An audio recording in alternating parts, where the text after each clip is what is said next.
Hello, everybody. Jeff Mason and Kristen Farrah, SimpleBiz360 podcast. We welcome you today. Thank you so much. Hey, if you like the show and you want to subscribe, if you're looking at the screen, lower bottom right-hand corner, just hover over that favicon. You can press on there. You got to be signed in on YouTube to make sure you subscribe if you want to subscribe. So just make sure you're signed in, but that's how you do it. So we are so excited.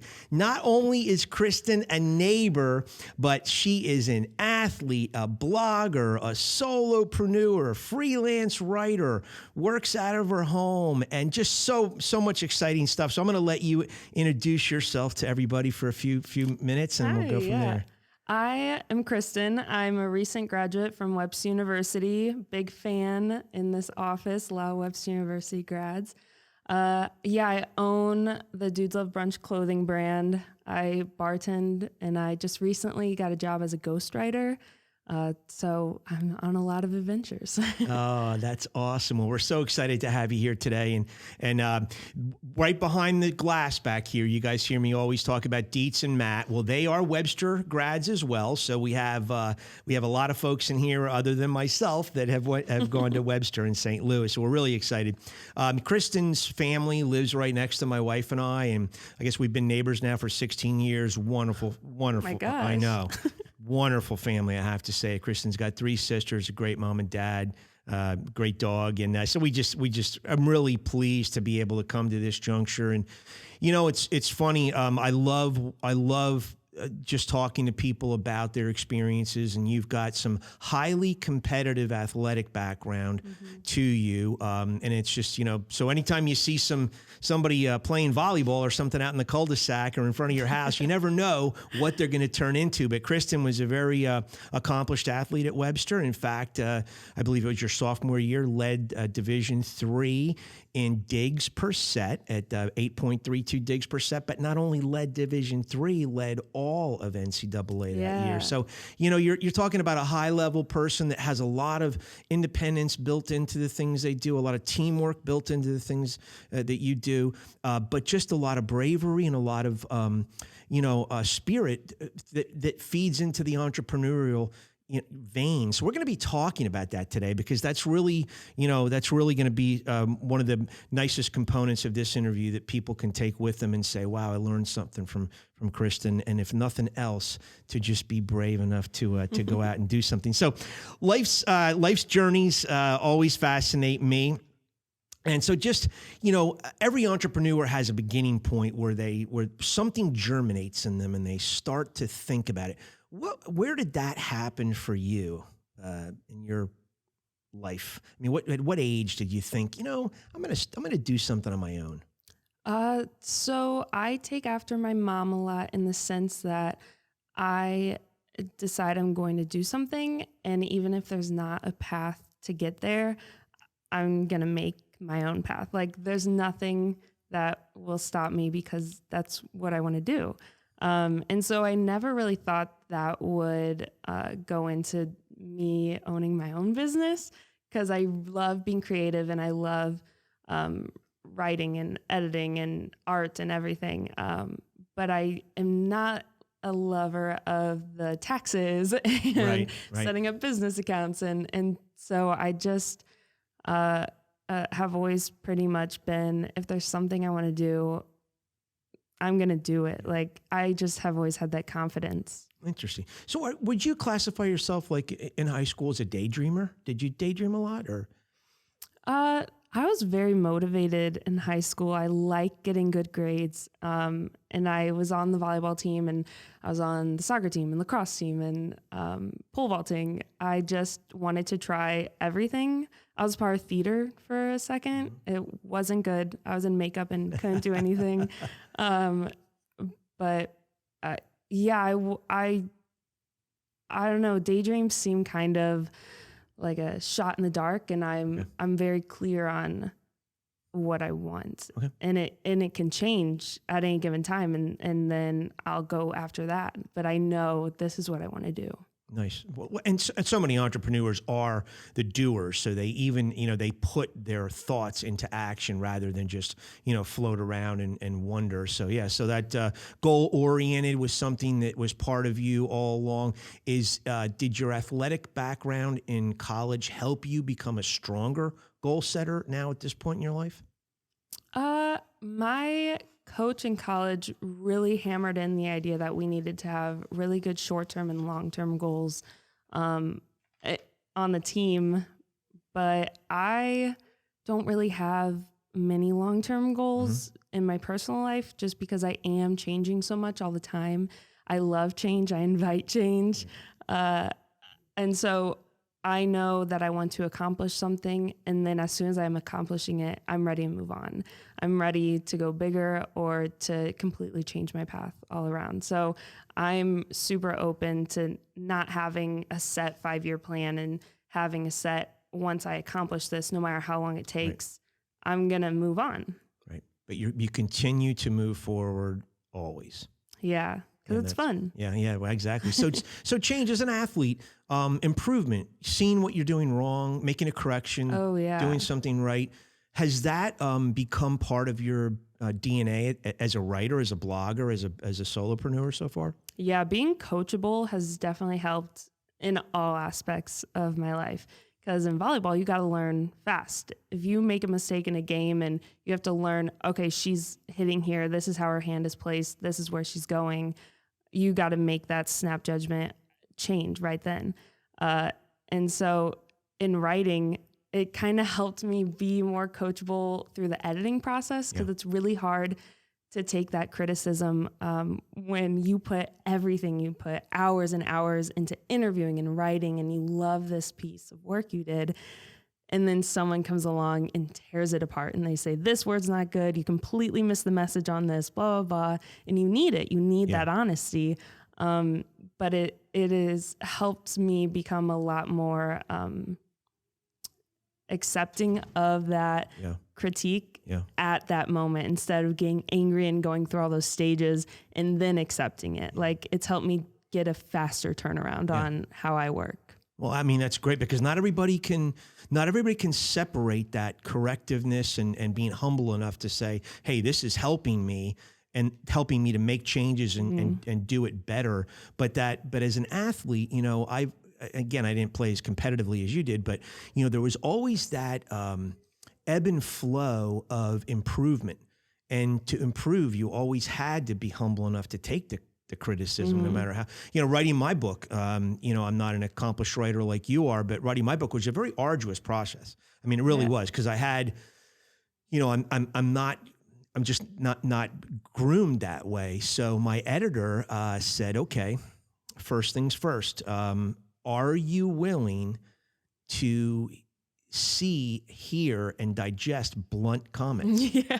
And I said, yeah, okay. Well, I didn't realize how blunt they would be, but you know what? It was never mean-spirited. It was always in the spirit of correctiveness. It was always in the spirit of, you do want to improve, right? You do want to lessen your word count. You do want to say things more straightforwardly. You do want to make this as simplified as possible, right? Yeah. So we went through 8 editorial revisions on both content and copy, which I thought was. Did they all hurt? No, Stab. The first couple were eye-opening, because you're like reading some of these things going, wow, really? I mean, like, this is horrible. I'm like, really?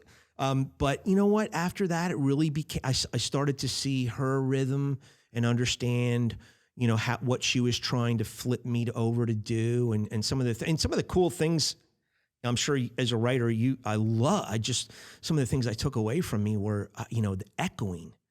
Every time I write something now, I look at a paragraph and I go, I used the word customer 4 times. Let me use different words. Yeah. I used right? And you realize that I'm echoing too much. And so you can always find another word to replace a previously used word. And that was just one of the neatest exercises that came out of that for me. But very awesome. Now, Kristen writes a blog. It's on WordPress. It's called The Coffee House. Yeah.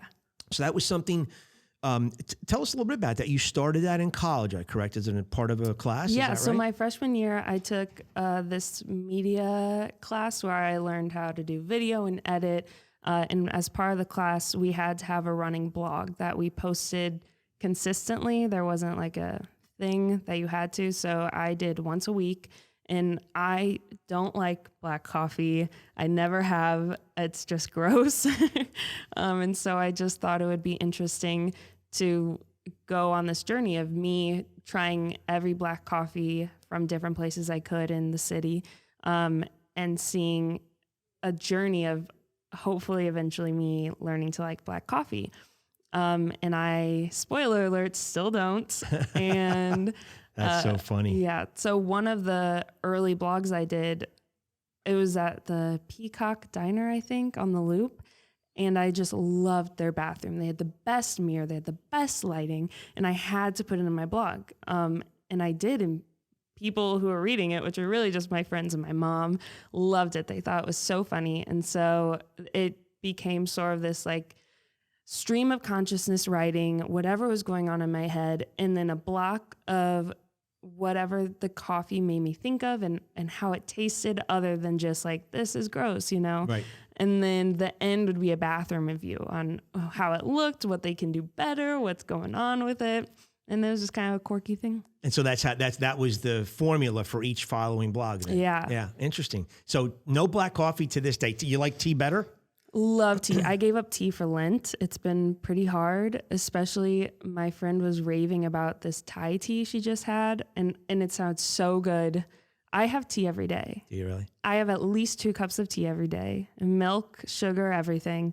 And now cold turkey, no tea for 40 days. Oh boy. I know. Yeah, no, I'm a coffee guy, and I went from milk to black about 5 years ago, and yeah, I live for some reason the more bitter I like. Yeah, I don't know why, but I do. I love it, and love strong coffee. I love it. So, but who knows? My first cup of coffee wasn't until I was 18, and I worked in a factory, and you used to get it out of a machine. I worked a night shift from 12 to 8. And, I was like, 4 in the morning. I'm like, well, 25 cents. You press a button, cup comes down, psh, this thing comes out. And you're like, what is that? I mean, I couldn't drink one today, but, that's where my first cup of coffee, 18. And now I'm addicted. So, Awesome. Go figure.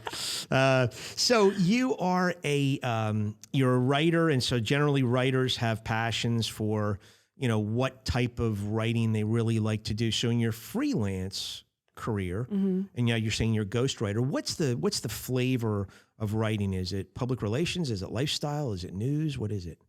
Definitely not news. My favorite thing I've written was for a class, and it was on the stripper. She was 20. She was pregnant, and we were in the middle of a McDonald's sitting down. Her boyfriend was there, and she was just telling me about her life and how like she made a lot of money one night and she was sexually assaulted a different night, and just kind of the highs and lows of her career. And I really love hearing people's stories, in the sense that if I'm writing for a newspaper type publication, I like doing those profile stories on people because it's just really interesting, and everyone has their own character and how they talk and what happened to them and what they're doing. And I just love hearing that. Yeah. Interesting. So it's more of a lifestyle kind of a personality, thing. So yeah, I've always said, and I do believe this, I mean, I've got the vantage point of talking to you as a 62-year-old. And, I've always said, I just think that everyone has such a unique story. And I'm waiting for someone to do this, but I really literally think that you could go on any block in any town, in any county, in any state in the country, and you could just do a chapter on each home. You could go from, this house to that house, to that house, to that house, end up with 15 chapters, and it would be the most unbelievable book you've ever read, because I just think life is so much stranger than what we could make up. And when you hear but everybody's got stories. Yeah, I actually pitched, there's this company called Sleeve a Message. They make coffee sleeves. Yeah, so I pitched them this idea. It didn't get picked up, but it was kind of a coffee for conversation thing. And I went down on the loop and I bought a coffee and I just found a random guy on the street. And I was like, hey, this is what I'm doing. Here's a coffee if you would like it. It was in the winter. It was cold. And he just started talking to me and he's like, I'm on my way to the bus stop. I just found out I have colon cancer because the last time I went to the bus stop, I had to walk a couple miles and all of a sudden I started bleeding and there's a pool of blood around me. I had no idea where I was coming from. And then I fainted. And the next thing I know, I woke up in an ambulance. People were calling and he was telling me his life story. And it was just 5 minutes. It was a 5-minute conversation. And there was this random guy on the street that I had just random. Right. So yeah, everyone has something they're ready to talk about. Mm-hmm. I mean, I've always said that when I work with sales reps and, always said that, don't, if somebody seems to be in a bad mood on their side of the phone, just take a step back for a second, because you never know what they're going through, what happened that morning, what happened the night before. You never know, the story you just told. I mean, we don't realize that, all the time that people go through some of these things that seem almost impossible or, crazy or amazing. And, they wear it on the phone when you talk to them sometimes. So you have to just be careful. But so as a reader, do you like to read or do you like to write? Love reading. Always loved reading. Started pulling all-nighters in the 3rd grade reading. Would have a book under my desk during math class in 6th grade while reading. I'm obsessed. Really? Yeah, I want to be a book editor so I can just read all day as my job. Wow, how cool is that? So what, fiction, nonfiction, what's your favorite? Fiction. Young adult fiction, which is kind of embarrassing to say as a 22-year-old. But it's awesome. I love it. And if I'm a book editor for a young adult, that's my job. I just get to read it all day. Wow, it's interesting. Yeah, I have a tough time reading them, and I've adopted more of a likeness to it later in my life. But still, if I do 12 books a year, that's a lot. Yeah. So, you probably do way more than that. Yeah, I think I just got 7 books the other week from the library. Oh my goodness. Oh my goodness. That's wild. Well, yeah, it's good. So, the ghostwriting, now, is that something that is, and how does that work? Is that something that's like a contract? Is that something and it is? Okay. So are you responsible for a certain amount of articles per month or something, or? Well, this is for, the company is called Story Terrace, and essentially anybody, it doesn't have to be, it's for books, but it doesn't have to be for you wanting to publish and sell your book. It can be, my grandma has this really great story. We need someone to interview her and write it down, to pass down through our family so you can read it. But as a ghostwriter, my name won't be on it. And so it'll be whoever, John bought the package, it'll say author John, and I just write it. How cool is that? Mm-hmm. Yeah. So, and how important is that too? Because we're just finding that out in my family. We're discovering history in our family as of 3 years ago we never knew about. Yeah, we didn't have the dots connected correctly. And so, to the point where, just not to digress and take away from your interview, but just, my part of my dad's side of the family, they were homesteaders, and I never, the term homesteading just one ear and out the other. But really, homesteading is, they got granted some land, 151 acres, that you had to go through this process in the 1800s. This was out in Nebraska, where you had to go through a lot of these legal gyrations to end up getting the deed to that land.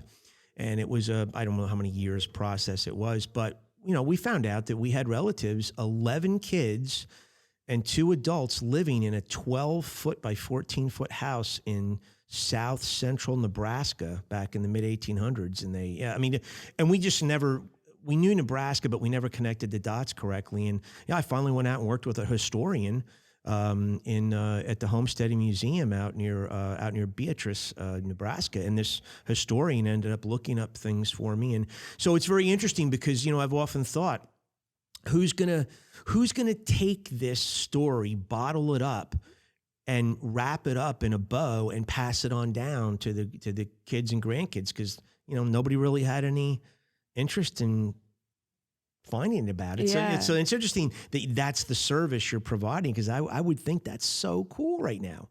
Yeah. I'll probably have to talk to you about that. So, but, well, very cool. So that's interesting. So now, here you are, you're like your mom, you're very driven. You don't, I would assume, and if you could elaborate on this, because I think entrepreneurs will love hearing this, you don't let, naysayers or negative talk disrupt your go forwardness, do you?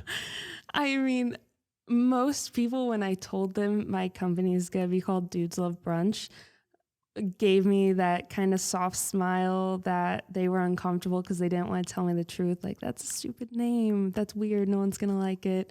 And so that was hard to see because I was just watching people kind of lie to my face, trying to appease me. But I loved it. I always thought it was hilarious. It started as an inside joke.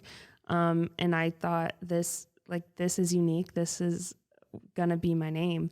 And then I started thinking of all these companies like Apple. That's such a stupid name. There is already the fruit, the apple. Why would we do this? And now it's a household name. You think of the technology before the fruit. Like, everyone has to start somewhere. That's just what you got to remember. Like, you're going to make mistakes. I made so many, and I was 2 months in and I was like, this is just a waste of money at this point. But I love the idea of investing in myself. Like, I'm finally making good money. I'm bartending, and I'm saving some and I'm spending some, but I'm also spending a lot on me and my goals and what this brand wants to be for me. And so, I mean, you just got to keep remember, like, you're investing in yourself, and that's the best investing you can do right now. Yeah, absolutely. Well, and you're so, and you're so right. And in this time frame, you know, I've often thought that the post-COVID, we thought we'd be out of COVID by now.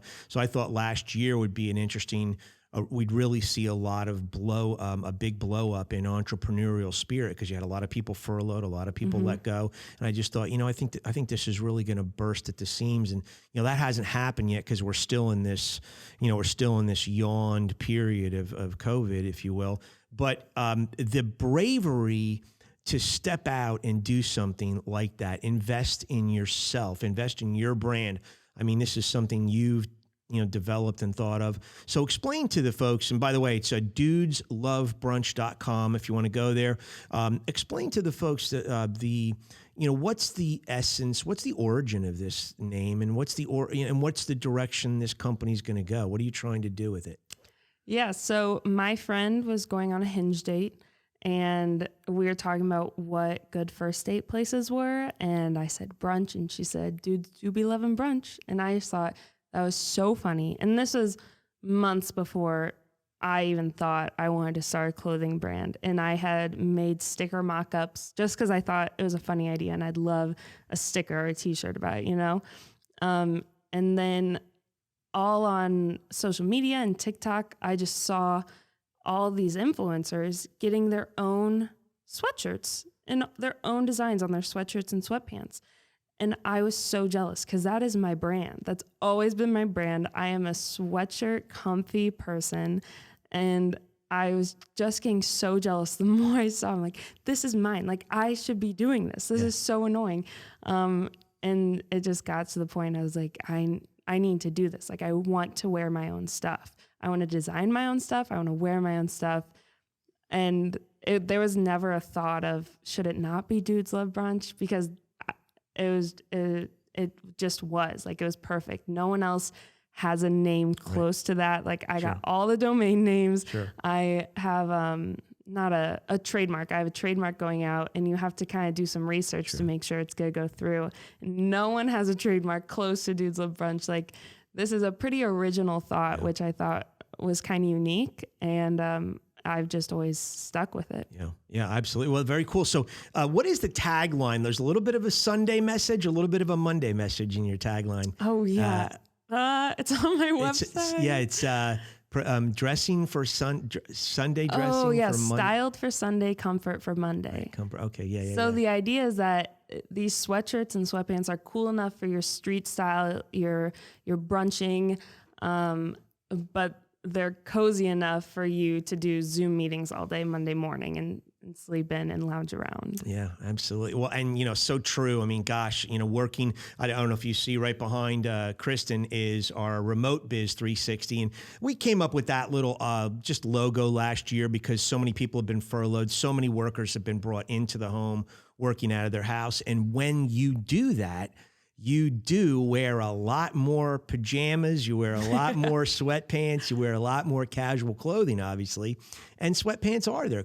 I think we've, especially in the last 30 years, we've seen that transition from, wearing jeans at home and things that required leather belts to, drawstring, whatever. Now sweatpants have taken on all kinds of different looks and feels, but still it's that comfortableness factor that you're addressing, and what everyone, and you're right, all the personal brands out there seem to have that comfy clothing, if you will. Now, when you first told me the name, I thought for about 5 seconds, wow, that's kind of different. Then I believe I was going for a run. I went for a run and I came back and I told my wife and she's like, wow, that's a different name. And I thought, but honey, think about it. What do you always accuse me of doing? I mean, when my girls were little, whenever there was leftovers on the plates, I would always mop it up, give me the leftovers. I would always eat. I mean, we love brunch. I mean, right, seriously, like you couldn't map it out any better because it's like, oh, we're going out for dinner. Yeah. Oh, we're going out for brunch. Oh, this means I can eat I can gourd myself. And drink. In the middle of the day. And so here you go to brunch. Oh, it's $25. Oh, my wife says, I'm not going to eat that much. I said, I probably will, And here we go. We just got this smorgasbord of all kinds of different things. And, so I get it. I connect with it because yes, dudes do love brunch much better than, just going out for a piece of fish. And, I'm just kidding. But most of us, who grow up, loving to eat. Yes, we love brunch. So that's so cool. So cool. So DLB, are you going to go? I saw that. Are you going to go as DLB eventually, you think? Or that's either one. That's more of a logo. Yeah. We have our first hat mock-up we made the other day. My boyfriend is exclusively wearing it. Nice. But yeah, that's more of just the logo. Yeah, the logo. I think it'll probably be on the next sweatshirt too. But yeah, I'm fine. I refer to it as DLB. Yeah. And it's just easier. Yeah.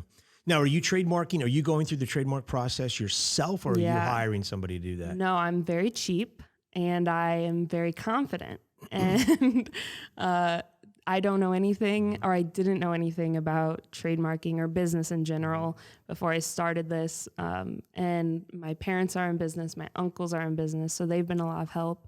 But this trademark thing, I just Googled it, and my dad was really pushing, you need this before you launch. No one takes this. It's pretty unique. And I was like, all right. And so it's scary because it's a lot of money for me. And there's a majority of your first trademarks don't get approved, and it's a long process. And so there's a 3-month period before it even gets looked at. Right. But you're covered for those 3 months. And so I applied, I spent the money, and then I launched online. And I said, for 3 months, I'm good. Like, no one can take this. Right. I can sue you if you do, and I can just market the hell out of my brand without fear. And after that, if it doesn't go through, I may not do it again, but I don't know. It's just, it's a process. You gotta be on top of it. Yeah. No, I will say, and as an entrepreneur myself, yes, I will say to everybody that is, I believe I put a lot of weight and importance on that as well. So when I went through the trademark process, I used LegalZoom. So I went to the LegalZoom folks to do that. I believe, if I'm not mistaken, it was somewhere in the neighborhood of $750, $700 to get it done. But you're right.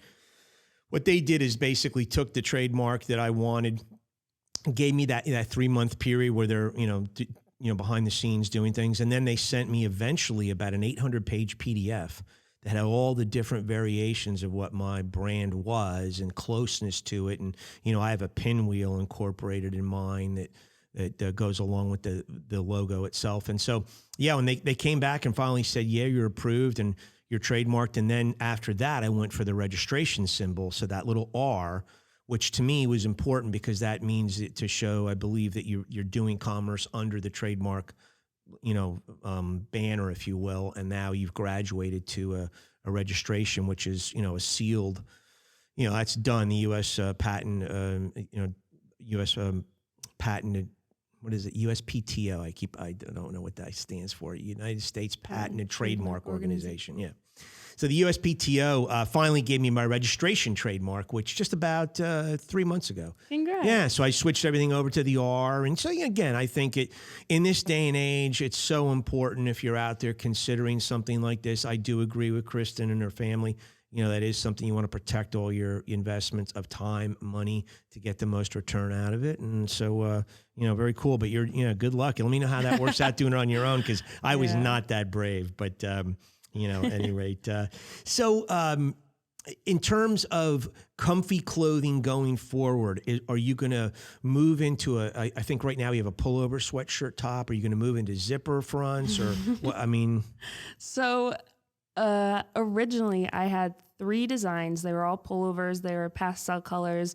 I had created a whole brand strategy, marketing strategy on Instagram for it, done photo shoots for it, was posting about it leading up to the drop. And then I couldn't get any of those sweatshirts in. They were all out of stock everywhere. I was scouring online. I have the tax ID so I can go wholesale, and none of the wholesales had what I needed. And it was I had to completely switch up. So I did all this marketing, all this branding, in this time, a month leading up to it, showing my followers, this is what I'm promoting, this is what you're getting. And the day of the drop, I instead had like this pastel orange hoodie, and it was a completely different design. It said Monday Mimosas across the back, and it was just so completely different. I did a 180, and because that's what I could get in, and I'm pretty particular about sweatshirts, and so this next one will be even better and a bit thicker and a bit shorter, but oversized. I don't know, because I like that feel. Yeah. But yeah, so I personally have the crew necks just because they were the photo shoot ones, but we never actually sold the crew necks. But we did market those. They're all over my Instagram because that's what I thought I was going to sell. Yeah. Oh boy. Well, and again, Kristen, you're folks, you're relying on pre-made product that you're decorating after the fact. Mm-hmm. And yeah, that's, when you get into apparel brand building, I was in that business for a while. Your sister and I have talked about it a little bit, as she's in the apparel business as well. And, it's just one of those things that unless you go out and make thousands of pieces of apparel that meet your fabric minimums and meet your factory production minimums, and you spend, umpteen thousands and thousands of dollars, tens of thousands of dollars to do it, you have to rely on buying these open stock goods. And yeah, I mean, as there's and just, don't get frustrated because so many things have changed with COVID, with overseas raw material sourcing. I mean, it's just, there's so much going on right now, and so many issues with, bringing in raw materials from across the globe because of COVID, mm-hmm. believe it or not. I mean, it's just, and my sales agency, we deal with the struggles of that all over. And so it's just, it's unfortunate, but hey, you pivoted? Yeah. Pivot. Wow. We haven't done any of that in 12 months, have we? That's all we seem to be doing. Right? I mean, we're just pivoting, moving. The goalposts are moving. Now what do we do? Oh my gosh, so yeah, here you go. Toes. Yeah, you keep on your toes for sure. So in terms of if you had your druthers, would you stay in the pastel? What? Druthers? No? Is that an old man term? I don't know what that is. So if you just your preference. Okay. Basically another word, older word for it. My wife's always like, could you stop using those big words? I don't generally, but if you had your choice or druthers, would you stay in the pastel color range for the guys, or would you go? Are you going to go? You see yourself going into darker colors and stuff? I wanted each new drop to be different than the last pivoting. Yep. But I loved the original designs I had just because they were my babies. And then I made the Monday Mimosas design, and I was like, this is so much cooler. Like, this is what my brand was supposed to look like. And I love the pastels.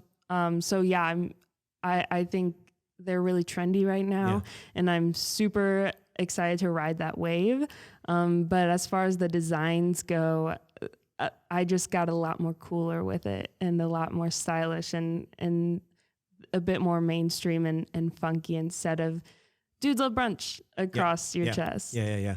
So no, I get. Now, are the open stock goods like that? Are you finding that a lot of the people do have the pastel? I mean, you said it's a trend right now. Are they making goods to fit that trend? Yeah.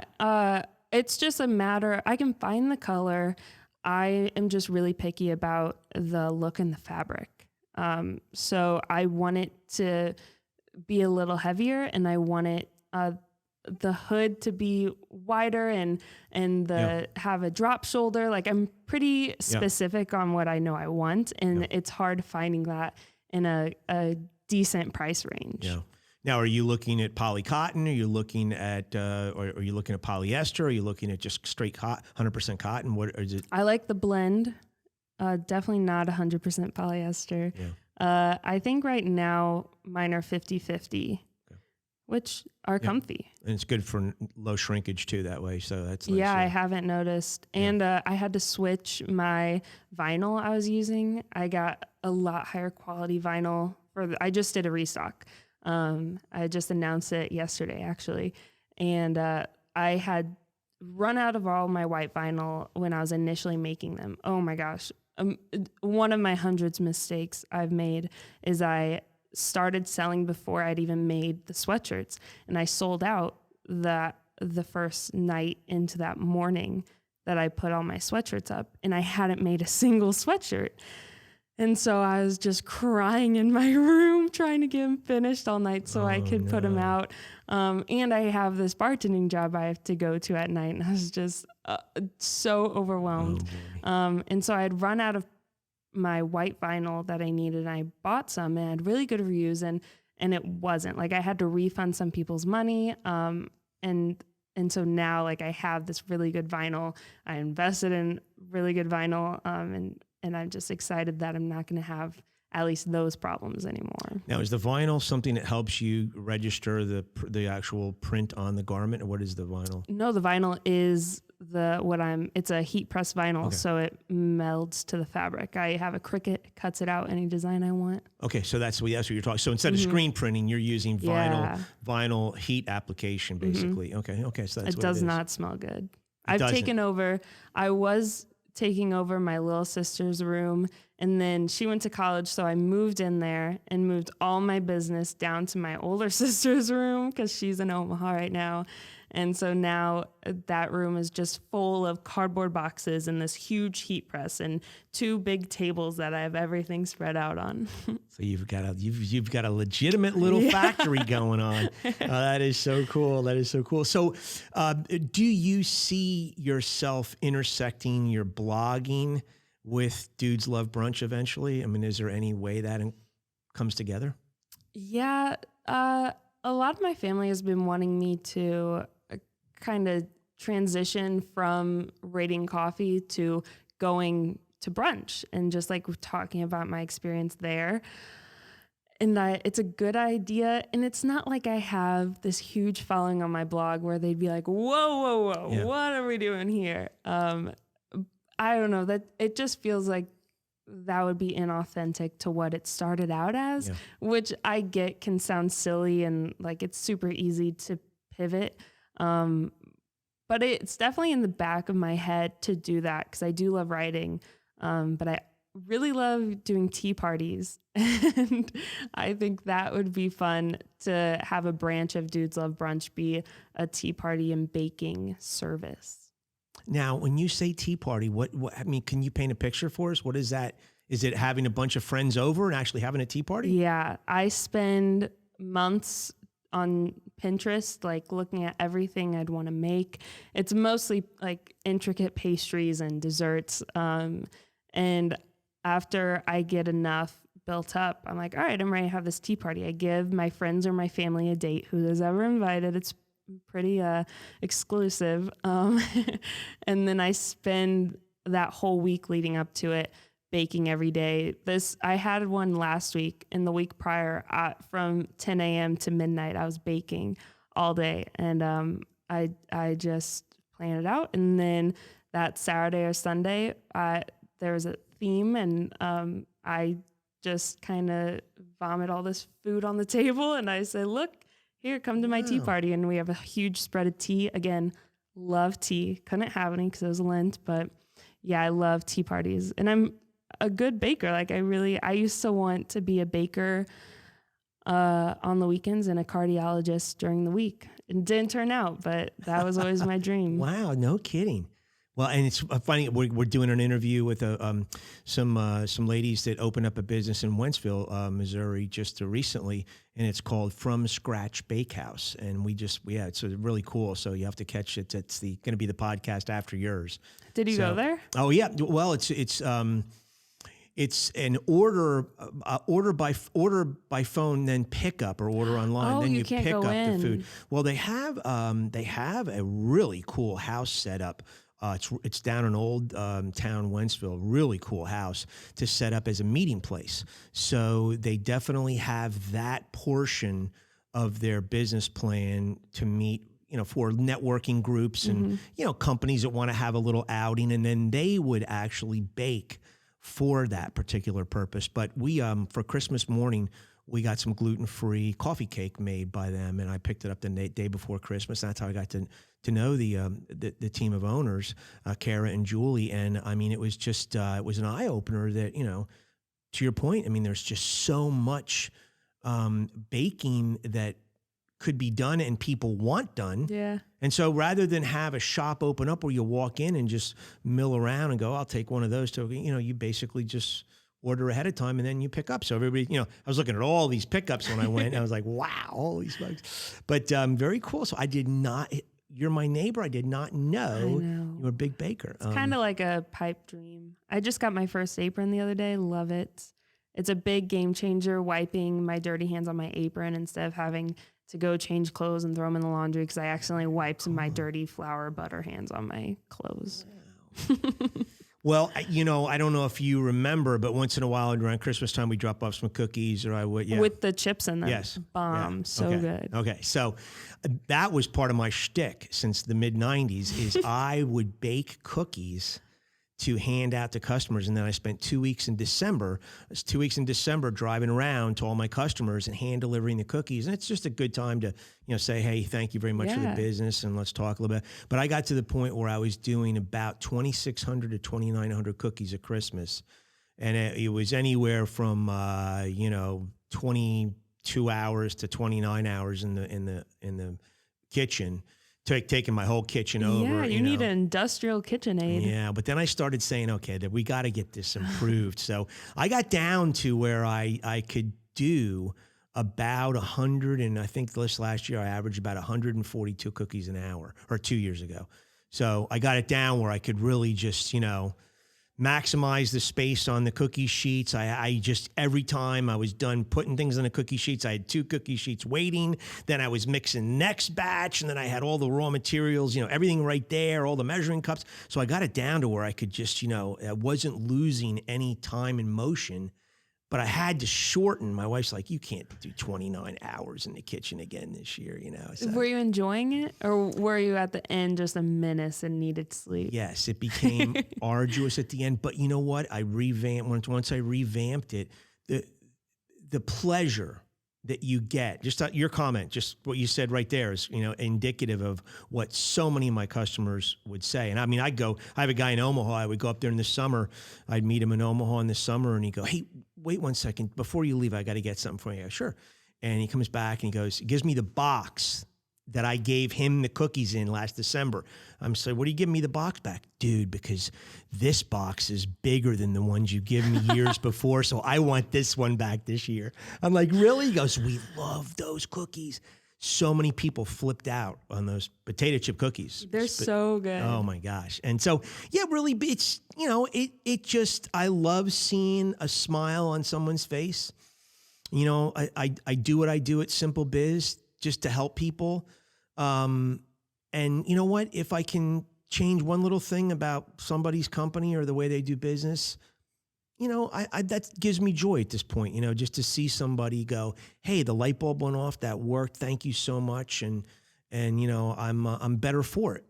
I'm better for reading that page. I'm better for hearing that podcast. I changed something and it did. It made a customer happy. I love hearing those stories. So, cookies were the same way. It was like seeing somebody smile, So, Yeah. So cool. But now, just one of those little things. So thinking about,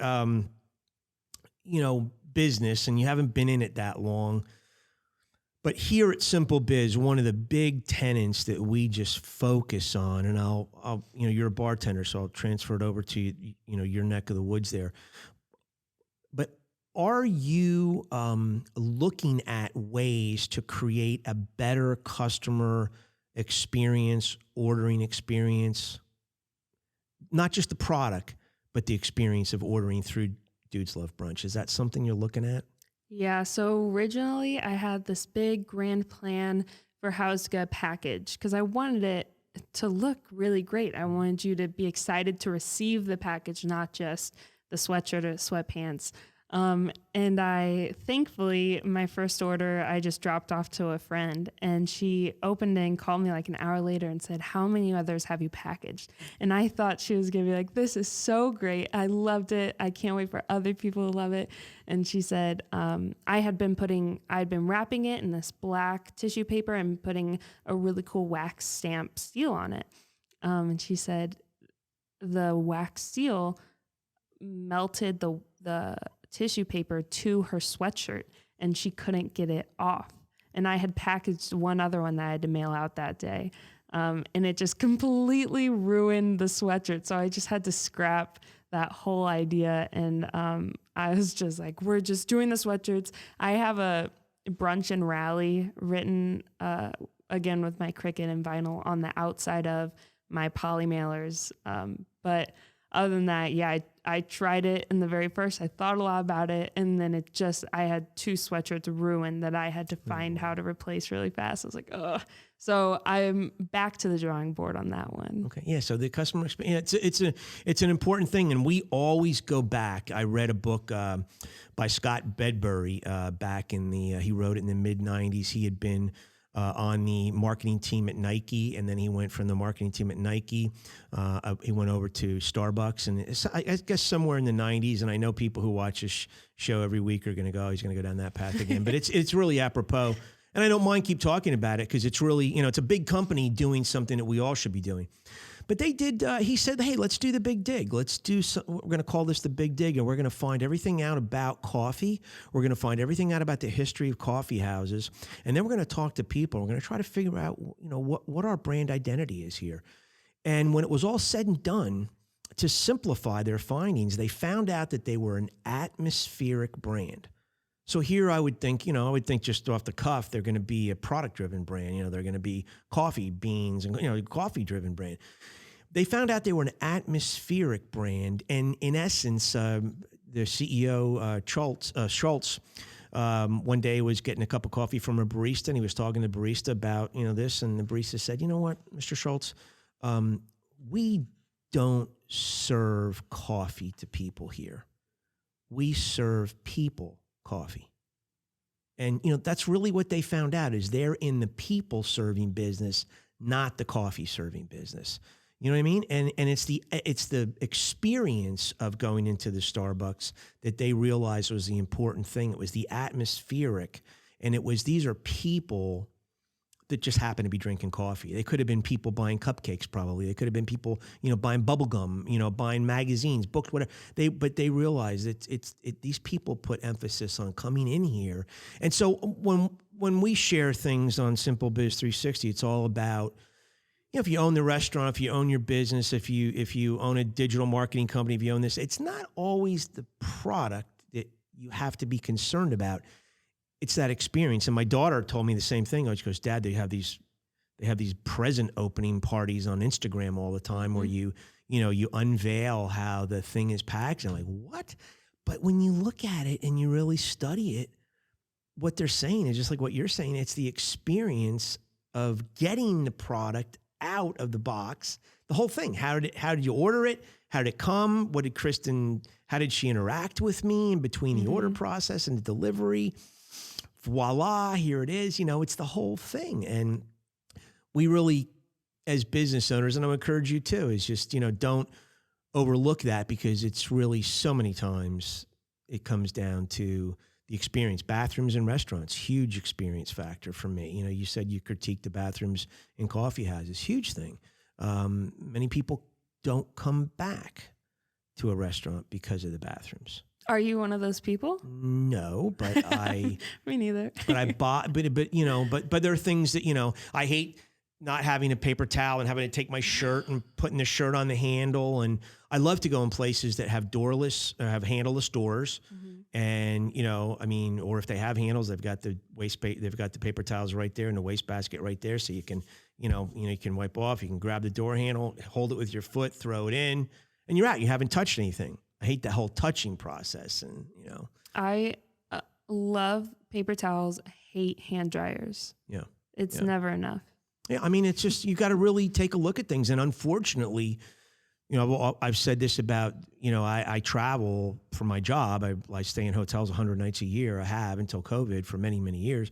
And I do a ton of traveling. And I'm going to tell you right now, the sad thing about the germ warfare we're involved in is, I've watched, because I'm an observer, I watched for decades, 50% of the men that go in a public restroom do not wash their hands.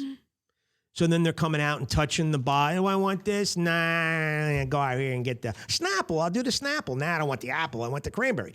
So now, the guy just, did all this stuff in the bathroom. Now he's out, touching everything. And you come along a half hour later and, oh, let me see that water. I want that water. And well, you just picked up good old Billy Joe's, I'm just kidding. But, but that's really a sad state of affairs. And so, I just don't think that's changed much from what I can see. I don't know. But on the topic of you're selling more than your product. And so before I did anything, when I was thinking about what my brand was going to be, I made this mood board, and it's now the header for my website. And it's the very first 6 posts I did on Instagram. And it's, you're selling an experience. I'm trying to get you to believe you wear my clothes. This is who you are. This is, or who you want to be. And it's as important to making the sale as how cool your clothes are. Yeah. So that's what that is. I didn't know what I was looking at. I'm like, okay. It's just a mood board. It's a mood. Wow. It makes sense now. Very cool. So see, you're feeding right into it. You understand it's giving somebody a feeling. That's really what they're buying. Yeah, definitely. They want, it's that and the status. I don't really have the status with my brand at all right now because I don't have a lot of recognition, but that's why you go Starbucks is because you want the Starbucks cup. You want to post it, or you want to just feel like, oh, I'm one of those people now. Right. Interesting. Very, very interesting. So you're in the entrepreneurial zone. You're a solopreneur. So what advice could you give, if anything, to people out there who are rubbing their chin at home going, I want to do something like what she's doing? Yeah, just do it. Do it. If you have to know how much you're willing to spend. You're investing. So just like when you're investing in Tesla, you have to know how much you're willing to lose, how much you're willing to spend, how much you're willing to lose, and be comfortable. You may not ever make a profit. I haven't even broken even yet on all of the stuff I've had to buy, and I'm comfortable with that because I know I'm investing in myself, and I know who I am. I know I'm going to get this done. And if you're not that kind of person, you can still do it. You just need somebody who's going to tell you the truth and hold you accountable and get you to say, hey, you have these orders to fulfill. You need to be up at 8 a.m. doing this or stay up till 2 a.m. doing this. Like, you got to hold yourself accountable or have someone to hold you accountable, but do it. Like, just start. Just like, if you don't do it now, you're not going to do it. There's always going to be a reason not to do it. You just got to throw yourself in it. You can learn as you go. You definitely kind of should prepare, but I didn't really prepare. I just started it and I was like, all right, I guess this is where we are now. Interesting. So, yeah. So, I think you're, spot on. And, when I think of other advice I've heard recently that kind of parallel that, I heard a gentleman recently talk about podcasters and said, don't do a show for the people who don't listen to your show. Do the show for the people who listen to it. But, there's just so much confidence in who you are and how you're going about things. But I think your message is, just go forward, follow your dream, and don't look back. I mean, is that right? Yeah. If I had a tagline, it'd be invest in yourself. That's the thing I'm most proud of with what I'm doing, is that I'm using my money that I'm earning and I'm putting it into my dreams. I'm not putting it into some swimsuit that I'm going to wear once and not throw away, but whatever. Like, I'm doing this to help further my dreams, help further my careers, do what I want to do. I'm working for myself, and it's hard and it's a struggle, but it's worth it. Yeah. Like, this is what I want to be doing. I'm investing in my future and my reality. Are your classmates and are your friends or similar age? Are you guys is that part of your vernacular now, talking about the branding, your own brand, being your own brand? I mean, is that something that comes up in conversation or not? As a joke, like, my brand has always been "Hi, I'm comfy," but that's about as far as it goes, because none of the people I'm friends with, and me included, are influencers at all on social media. But if you are, or if you want to be, that's definitely something you have to figure out to a T, and you have to have a niche community that you want to break into. But yeah, Okay. That's I just not wondered. really. Yeah, just because I've never heard a lot of people talk about it, but you hear, I just hear it chirping in the background that, Google yourself once in a while, see what happens when you Google yourself, be conscientious about your own brand. I'm thinking, well, if you don't have a business, you're not doing Oh, jobs. Yeah. You gotta have a selling point. Yeah. In your cover letter and everything, you gotta have that selling point. So something unique to you. Oh yeah. So I have a couple intros. One is that I fell into quicksand when I was in Ireland. The other is that idea that in third grade, I was reading all night. I was pulling all-nighters before I had to get up and go to school because I couldn't put down this book, which I'm assuming is what book publishers want to hear, that I have this passion for reading. Sure. But yeah, you have to brand yourself on LinkedIn and on Twitter. Yeah. You have to do that for a job. Interesting. Yeah. Well, very cool. So what did I forget to ask? Any question that you want to give the answer to? I don't think so. Okay. Okay. So we will put your credentials up there. So folks, if you go on to the YouTube version of this podcast, and you're going to see a little thing called Show More, and you just click on that, and that will have Kristen's contact information for social media, at least for the website. If you want to give us others, we'll put others up there. But for every person we have on, that's one of the things we do, and have you, have your people be able to get in touch with you.